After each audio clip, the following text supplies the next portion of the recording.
സ്വപ്ന ജോലിക്കായി ഡൗൺലോഡ് ചെയ്യൂ CC learning app. Hi, എല്ലാ ഉദ്യോഗാർത്ഥികൾക്കും കോമ്പറ്റേറ്റീവ് ക്രാക്കറിന്റെ ജനറൽ PSC ചാനലിലേക്ക് സ്വാഗതം. ഞാൻ സഞ്ജയ്. ഇപ്പോൾ നമുക്കറിയാം, നമ്മളേറെ പ്രതീക്ഷയോടുകൂടി കാത്തിരിക്കുന്ന മറ്റൊരു പ്രധാനപ്പെട്ട എക്സാം ആണ് നമ്മുടെ യൂണിഫോം പോസ്റ്റിലെ തന്നെ ഏറ്റവും പ്രധാനപ്പെട്ട എക്സാം ആയിട്ടുള്ള CPO WCPO.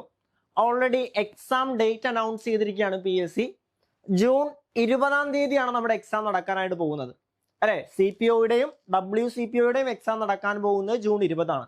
സാധാരണഗതിയിൽ CPOയുടെ എക്സാമും WCPOയുടെ എക്സാമും സെപ്പറേറ്റ് ആയിട്ടാണ് നടക്കുന്നത്. പക്ഷെ ഈ ഒരു തവണ CPOയുടെയും WCPOയുടെ എക്സാം ഒരു ദിവസം നടക്കാനായിട്ട് പോവുകയാണ്. അപ്പോൾ ഈ പറയുന്ന CPOയുടെ അപേക്ഷകരുടെ എണ്ണം നമ്മുടെ PSC അനൗൺസ് ചെയ്ത് അല്ലെങ്കിൽ പറഞ്ഞിട്ടുണ്ട്. നമുക്ക് നോക്കാം അപേക്ഷകരുടെ എണ്ണം എത്രയാണ്, ഈ പ്രാവശ്യം എത്രത്തോളം ഉദ്യോഗാർത്ഥികൾ അപ്ലൈ ചെയ്തിട്ടുണ്ട്, എത്രത്തോളം ഉദ്യോഗാർത്ഥികളുടെ കുറവാണ് സംഭവിച്ചത് എന്നൊക്കെ നമുക്ക് മനസ്സിലാക്കാം. അതിന് മുന്നോടിയായിട്ട് നമ്മുടെ റിസൾട്ടുകൾ, നമുക്ക് അത്യാവശ്യം റിസൾട്ടുകൾ എല്ലാ എക്സാമുകൾക്കും നമുക്ക് നേടിയെടുക്കാനായിട്ട് സാധിക്കുന്നുണ്ട്. LDCയിലാണെങ്കിലും ഹൈക്കോർട്ട് OAയിലാണെങ്കിലും യൂണിവേഴ്സിറ്റി അസിസ്റ്റന്റിലാണെങ്കിലും അത്യാവശ്യം എല്ലാ ഏരിയാസിൽ നിന്നും നമുക്ക് റിസൾട്ട് ക്രിയേറ്റ് ചെയ്യാനായിട്ട് സാധിക്കുന്നുണ്ട്. ഇപ്പോൾ നമ്മളെ നേടിയെടുത്ത റിസൾട്ടുകളിൽ ചുരുക്കം ചില റിസൾട്ടുകളാണ് ഇവിടെ കാണിച്ചിരിക്കുന്നത്. ഓക്കെ, നമ്മുടെ ആ പറയുന്ന ടേബിളിലേക്ക് നമുക്ക് നോക്കാം. അപ്പോൾ നമുക്കറിയാം, നമ്മുടെ ബറ്റാലിയനുകൾ, ഇത് അപേക്ഷകർ, ഈ പ്രാവശ്യത്തെ അപേക്ഷകരും കഴിഞ്ഞ പ്രാവശ്യത്തെ അപേക്ഷകരുമാണ്. ആദ്യം KP1 ആണ്. KP1 എന്ന് പറയുന്നത് എറണാകുളമാണ്, നമുക്കറിയാം എറണാകുളമാണ്. അത് ഈ പ്രാവശ്യം അപ്ലൈ ചെയ്ത് ഏകദേശം 13,000-ഓളം പേരാണ്. കഴിഞ്ഞ പ്രാവശ്യം എന്ന് പറയുന്നത് 17,000-ഓളം പേര് അപ്ലൈ ചെയ്തതാണ്. ഈ പ്രാവശ്യം ഏകദേശം 4,000-ലധികം ഉദ്യോഗാർത്ഥികളുടെ കുറവ് സംഭവിച്ചിട്ടുണ്ട്.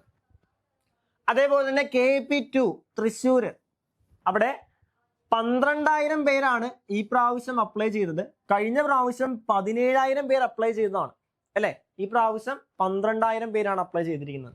ഇനി KP3 എന്ന് പറയുന്ന പത്തനംതിട്ട, ഏറ്റവും കൂടുതൽ കോമ്പറ്റീഷൻ നടക്കുന്ന ഏരിയ ആണ്, അവിടെ സ്ഥലമാണ്. അവിടെ 17,000 പേരാണ് കഴിഞ്ഞ പ്രാവശ്യം അപ്ലൈ ചെയ്തത്. ഈ പ്രാവശ്യം അത് 13,000-ലേക്ക് ചുരുങ്ങി. ഇനി KP4-ലേക്കാണെങ്കിൽ കാസർഗോഡ്, അവിടെ 11,000 പേരാണ് ഈ പ്രാവശ്യം അപ്ലൈ ചെയ്തത്. കഴിഞ്ഞ പ്രാവശ്യമാണെങ്കിൽ അത് 16,000 ആയിരുന്നു, അല്ലെ? ഇനി KP5-ലേക്ക് വരുമ്പോൾ അത് നമ്മുടെ ഇടുക്കിയാണ്. നോക്കിക്കോളെ, ഏറ്റവും കുറവ് ഏകദേശം 9,000 പേരാണ് അവിടെ അപ്ലൈ ചെയ്തത്, അല്ലെ? കഴിഞ്ഞ പ്രാവശ്യം എന്ന് പറഞ്ഞാൽ 13,000 പേര് അപ്ലൈ ചെയ്ത സ്ഥലമാണ്. ഇനി പറയുന്ന സാപ്പ്, അതായത് തിരുവനന്തപുരം എന്ന് പറയുമ്പോൾ 18,000 പേര് അപ്ലൈ ചെയ്തു. കഴിഞ്ഞ പ്രാവശ്യം അത് 23 ആയിരുന്നു. അതേപോലെ തന്നെ MSP എന്ന് പറയുന്നത്, അല്ലെ, മലപ്പുറമാണ്. 18,000 പേര്, കഴിഞ്ഞ പ്രാവശ്യം അത് 25,000 ആയിരുന്നു. അപ്പൊ നോക്കുവാണെങ്കിൽ കഴിഞ്ഞ വർഷങ്ങളില് CPO എക്സാമിന് വേണ്ടി മാത്രം അപ്ലൈ ചെയ്ത ഉദ്യോഗാർത്ഥികളുടെ എണ്ണം എന്ന് പറയുന്നത് 1,30,000-ഓളം ഉദ്യോഗാർത്ഥികളായിരുന്നു കഴിഞ്ഞ വർഷം അപ്ലൈ ചെയ്തത്. പക്ഷേ ഈ ഒരു വർഷം അത് 1,00,000 പോലും എത്തിയില്ല. ടോട്ടല് 97,000-ഓളം ഉദ്യോഗാർത്ഥികൾ മാത്രമാണ് ഈ ഒരു പ്രാവശ്യം അപ്ലൈ ചെയ്തിട്ടുള്ളത്. അതായത് ഉദ്യോഗാർത്ഥികളുടെ എണ്ണത്തില് കുറവ് സംഭവിച്ചിട്ടുണ്ട്, അല്ലെ? അത് കോമ്പറ്റീഷൻ കമ്പാരിറ്റീവ്ലി കുറയ്ക്കാനുള്ള സാധ്യതയുണ്ട്. അതേപോലെ തന്നെ വനിതാ പോലീസിലേക്കാണെങ്കിൽ കഴിഞ്ഞ പ്രാവശ്യം 1,50,000-ഓളം ഉദ്യോഗാർത്ഥികൾ അപ്ലൈ ചെയ്ത എക്സാമിന് ഈ പ്രാവശ്യം 1,23,000-ഓളം ഉദ്യോഗാർത്ഥികളാണ് അപ്ലൈ ചെയ്തിരിക്കുന്നത്. അപ്പൊ നിങ്ങൾ നോക്കിക്കൊള്ളുക, നമുക്ക് ഈ ഒരു കണക്കിൽ നിന്ന് വ്യക്തമാണ് ഈ പ്രാവശ്യം എല്ലാ ബറ്റാലിയനുകളിലും ഈ കോമ്പറ്റീഷൻ എന്തായിരിക്കും, അത്യാവശ്യം കുറവാണ്. കാരണം ഉദ്യോഗാർത്ഥികളുടെ എണ്ണം കുറയുന്നു, കോമ്പറ്റീഷനും കുറയാനുള്ള സാധ്യതയുണ്ട്, അല്ലെ? ഇനി ഒരു കാര്യം നിങ്ങൾ വ്യക്തമായിട്ട് മനസ്സിലാക്കണം. അതായത് ഇപ്പോൾ നിലവില് നമ്മളുടെ പ്രായപരിധി കൂട്ടിയിട്ടുണ്ട്. ഇനി അടുത്ത നോട്ടിഫിക്കേഷൻ വരുമ്പോൾ ഉയർന്ന പ്രായപരിധിയിലായിരിക്കും ഈ പറയുന്ന ഫോഴ്സിലേക്കുള്ള നോട്ടിഫിക്കേഷൻ വരുന്നത്. അതായത് അടുത്ത പ്രാവശ്യം മുതൽ കുറച്ചുകൂടെ ഉദ്യോഗാർത്ഥികൾ എക്സാം അപ്ലൈ ചെയ്യുകയും കോമ്പറ്റീഷൻ കുറച്ചുകൂടി ടൈറ്റ് ആവുകയും ചെയ്യും. അപ്പൊ ആ ഒരു കാര്യം വ്യക്തമായിട്ട് മനസ്സിലാക്കുക.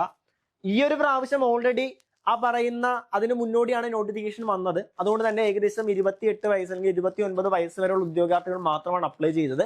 ഇനി അടുത്ത വർഷങ്ങളിൽ പ്രായപരിധി കൂട്ടുമ്പോൾ കുറച്ചുകൂടി കോമ്പറ്റീഷൻ വരാനുള്ള സാധ്യതയുണ്ട്. അതുകൊണ്ട് തന്നെ ഇതൊരു അവസാന അവസരമായിട്ട് കണ്ട്, എങ്ങനെയാണ് അവസാന അവസരമായിട്ട് കണ്ട് കൃത്യമായിട്ട് പഠിക്കുക. എല്ലാ ബറ്റാലിയനുകളും കഴിഞ്ഞ പ്രാവശ്യത്തെ കമ്പയർ ചെയ്യുമ്പോൾ ഉദ്യോഗാർത്ഥികളുടെ എണ്ണം കുറവാണ്. ഈ ഒരു അവസരം കൃത്യമായിട്ട് മനസ്സിലാക്കി കൃത്യമായിട്ട് ഉപയോഗിക്കുവാണെങ്കിൽ നിങ്ങൾക്ക് എന്ത് ചെയ്യാം, റാങ്ക് ലിസ്റ്റിൽ ഇടം പിടിക്കാം, അല്ലേ? നമ്മുടെ സിലബസ് നിങ്ങൾക്ക് കൃത്യമായിട്ട് അറിയാം. ആ ഒരു സിലബസ് ഒരു 60 ദിവസത്തിന്റെ കൃത്യമായിട്ടുള്ള സ്റ്റഡി പ്ലാനോട് കൂടി നിങ്ങൾ വ്യക്തമായിട്ട് പഠിക്കുകയാണെങ്കിൽ എന്ത് ചെയ്യാം, ഈ 60 ദിവസം കൊണ്ട് നിങ്ങൾക്ക് എന്ത് ചെയ്യാം, വളരെ എളുപ്പത്തിൽ റാങ്ക് ലിസ്റ്റിൽ ഇൻക്ലൂഡ് ചെയ്യാം. ഓക്കെ അല്ലെ? 60 ദിവസം കൊണ്ട് ഓരോ ദിവസവും പഠിക്കേണ്ട ടോപ്പിക്കുകൾ കൃത്യമായിട്ട് പഠിക്കുക അല്ലെ, ഓരോ ദിവസവും നമ്മുടെ മാർക്ക് ഡിസ്ട്രിബ്യൂഷൻ അനുസരിച്ച് ഫോക്കസ് ചെയ്ത് പഠിക്കുക അല്ലെ. നമ്മുടെ മാർക്ക് ഡിസ്ട്രിബ്യൂഷൻ നമുക്കറിയാം, 20 mark special topics, 10 mark maths, 10 mark Malayalam, 10 mark English, 50 mark അവിടെ തന്നെ. ബാക്കി 50 മാർക്ക് GK ആണ്. അത് കോൺസ്റ്റിറ്റ്യൂഷനും എക്കണോമിക്സിനും ഫോക്കസ് ചെയ്യുക, അതേപോലെ തന്നെ സയൻസിന് ഫോക്കസ് ചെയ്യുക, അതേപോലെ കറണ്ട് അഫയേഴ്സിന് ഫോക്കസ് ചെയ്യുകയാണെങ്കിൽ എന്ത് ചെയ്യാം, റാങ്ക് ലിസ്റ്റിൽ ഇൻക്ലൂഡ് ചെയ്യാനുള്ള മാർക്ക് നിങ്ങൾക്ക് ലഭിക്കും. ആ ഒരു രീതിയിലുള്ള ഒരു പഠന സ്ട്രാറ്റജി മുന്നോട്ട് വെക്കുകയാണെങ്കിൽ ചുരുങ്ങിയ സമയം കൊണ്ട് എന്ത് ചെയ്യാം, എളുപ്പത്തിൽ എന്ത് ചെയ്യാം, റാങ്ക് ലിസ്റ്റിൽ ഇൻക്ലൂഡ് ചെയ്യാം. ഓക്കെ, അപ്പൊ നിങ്ങൾ ഈ പറയുന്ന അപേക്ഷകരുടെ എണ്ണം കമ്പയർ ചെയ്യുമ്പോൾ കഴിഞ്ഞ പ്രാവശ്യങ്ങളെക്കാൾ കുറവാണ് ഈ പ്രാവശ്യം എല്ലാ ബറ്റാലിയനുകളിലും അപേക്ഷകരുടെ എണ്ണം എന്ന് പറയുന്നത്. അതൊരു നല്ലൊരു അവസരമാക്കുക. കാരണം അടുത്തൊരു അവസരത്തിന് വേണ്ടി കാത്തിരിക്കുമ്പോൾ അപേക്ഷകരുടെ എണ്ണം ഇനിയും ഉയരാൻ സാധ്യതയുണ്ട്. കാരണം അപേക്ഷകരുടെ ഈ പറയുന്ന അപേക്ഷ ചെയ്യാനുള്ള, അപ്ലൈ ചെയ്യാനുള്ള ഏജ് വർദ്ധിപ്പിക്കുകയാണ് PSC. അപ്പൊ അത് വ്യക്തമായിട്ട് മനസ്സിലാക്കി ഇതൊരു അവസാന അവസരമായിട്ട് കണ്ട് എന്ത് ചെയ്യുക, പഠിക്കാനായിട്ട് ശ്രമിക്കുക. അതേപോലെ തന്നെ നമ്മുടെ CC ലേണിംഗ് ആപ്പ് ഡൗൺലോഡ് ചെയ്തിട്ടില്ല എങ്കിൽ അത് ഡൗൺലോഡ് ചെയ്യാനായിട്ട് ശ്രമിക്കുക. കാരണം ഈ ഒരു ആപ്പിലൂടെ നിങ്ങൾക്ക് എന്ത് ചെയ്യാം, നമ്മുടെ പ്ലേ സ്റ്റോറിൽ അവൈലബിൾ ആണ്. ആപ്പിലൂടെ നിങ്ങൾക്ക് ആവശ്യമായിട്ടുള്ള ഡെയിലി മോക്ക് ടെസ്റ്റുകളും ഫ്രീ കണ്ടന്റുകളും പ്രീവിയസ് ഇയർ ക്വസ്റ്റ്യൻ പേപ്പറും എല്ലാം നമുക്ക് എന്ത് ചെയ്യും, നിങ്ങൾക്ക് ആപ്പിലൂടെ ലഭിക്കുന്നതാണ്. സോ ആപ്പ് നിങ്ങൾക്ക് ഡൗൺലോഡ് ചെയ്യാനായിട്ട് ഫ്രീ ആയിട്ട് നിങ്ങൾക്ക് പ്ലേ സ്റ്റോറിലൂടെ ഡൗൺലോഡ് ചെയ്യാനാണ്. അതേപോലെ തന്നെ യൂണിഫോം പോസ്റ്റ്, CC-യോടൊപ്പമുള്ള യൂണിഫോം പോസ്റ്റ് ബാച്ച് നമ്മൾ സ്റ്റാർട്ട് ചെയ്യുന്നുണ്ട്. നമ്മുടെ എക്സാം ഡേറ്റ് CPOയുടെയും WCPയുടെയും പുതിയ ബാച്ചുകൾ സ്റ്റാർട്ട് ചെയ്യുന്നുണ്ട്. എക്സാം ഡേറ്റ് വരുന്നത് 20/6/2026 ആ ഒരു സമയത്തേക്ക് ഓരോ ദിവസവും പഠിക്കേണ്ട ടോപ്പിക്കുകൾ ഏതൊക്കെയാണ്, അത് ഫോക്കസ് ചെയ്ത് പഠിക്കേണ്ട ടോപ്പിക്കുകൾ ഏതൊക്കെയാണ് തുടങ്ങിയ കാര്യങ്ങൾ ഇൻക്ലൂഡ് ചെയ്യുന്ന ഒരു 60 ദിവസം നീണ്ടു നിൽക്കുന്ന ടൈം ടേബിൾ ആയിരിക്കും നിങ്ങൾക്ക് തരുന്നത്. അതിനോടനുബന്ധിച്ച് ലൈവ് സെക്ഷനുകൾ, മോക്ക് ടെക്സ്റ്റുകൾ അല്ലെ, റെക്കോർഡഡ് ക്ലാസ്സുകൾ അല്ലെ, കറണ്ട് അഫയേഴ്സുകൾ, ബാക്കി സ്പെഷ്യൽ ടോപ്പിക്സ് PDF-കൾ എല്ലാം നിങ്ങൾക്ക് ലഭിക്കുന്നതാണ്. ഈ പറയുന്ന ബാച്ചിനെ കുറിച്ച് കൂടുതൽ അറിയാനും ബാച്ചിലേക്ക് ജോയിൻ ചെയ്യാനുമായിട്ട് 8590202323 എന്ന നമ്പറിൽ കണക്ട് ചെയ്യുക. അപ്പൊ മറ്റൊരു വീഡിയോയുമായിട്ട് നമുക്ക് വീണ്ടും കാണാം. Thank you so much.